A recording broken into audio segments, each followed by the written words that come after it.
I'm here with Melissa Dunphy, composer. We're thrilled to be performing her piece Oriens, a setting of one of the O antiphons that lead up to Christmas, with the Maryland Choral Society on our 2018 winter concert. Melissa, thank you so much for joining me today.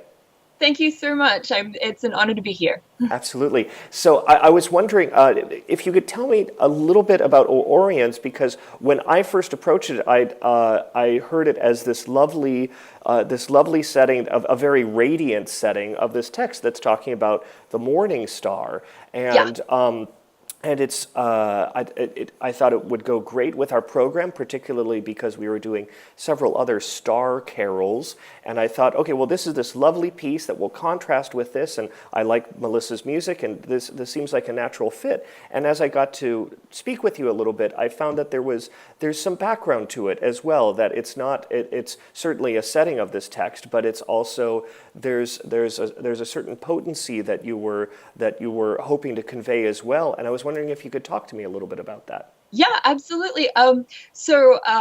This piece was commissioned by a group called Choral here in Philadelphia. Matt Glandorf is the conductor, and they wanted to do settings of all the O antiphons. So there's 7 different O antiphons, and I was chosen as one of the composers to do settings of these pieces. And I think the email went out, and I was the first person to respond because I quickly looked at the texts of the O antiphons and immediately hit on O Oriens as the one I wanted to set.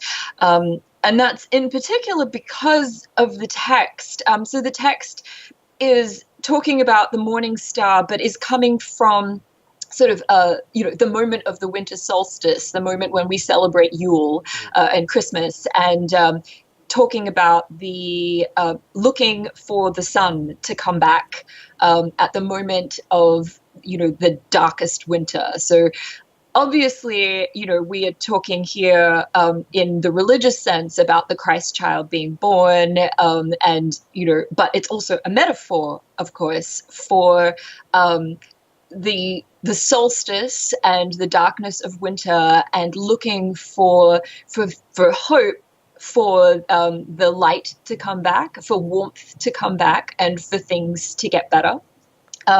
And for me, I really responded to the universality of that message. It works on a personal level for anyone who's ever experienced depression, which I have. When you are in the depths of depression, finding that faith, and it is a kind of faith which is, analogous to religious faith or any kind of faith, the faith that this will pass and you will come back to a point where you no longer feel, that kind of despair or that kind of apathy, is really necessary and powerful. It can also work on a macro level, societally speaking, when, things are very bad on the news, when there's depressing stories coming at you every which way, when, politically speaking, you feel like things are very negative and very pessimistic. It's a cry, a call for the sun to return, for lightness to return, for equilibrium to return. So that was instantly, I immediately emailed back and said, dibs on Oriens. This is the one that I want to set, and I was the first person to respond, so I got that. And then during the composition process, I went back to the plain chant that was original to that particular text, and really sort of wanted to take that melody, but create something modern, with polyphony and with harmonies that sort of fit the 21st century, but also harken back to that tradition. Hopefully I capture sort of the universality of being in a dark place, but looking toward the light, both from a liturgical perspective and, a secular perspective and across time. That was the ambition, anyway. Well, I think you do it admirably. It feels wonderful and mystical, but also it opens up into these wonderful, luscious 21st century harmonies that I think really do give us a sense of radiance, and we'll be excited to share that light and that radiance with our audience this December. So thank you so much for writing it. We're thrilled to perform it. Thank you so much for performing it. Absolutely.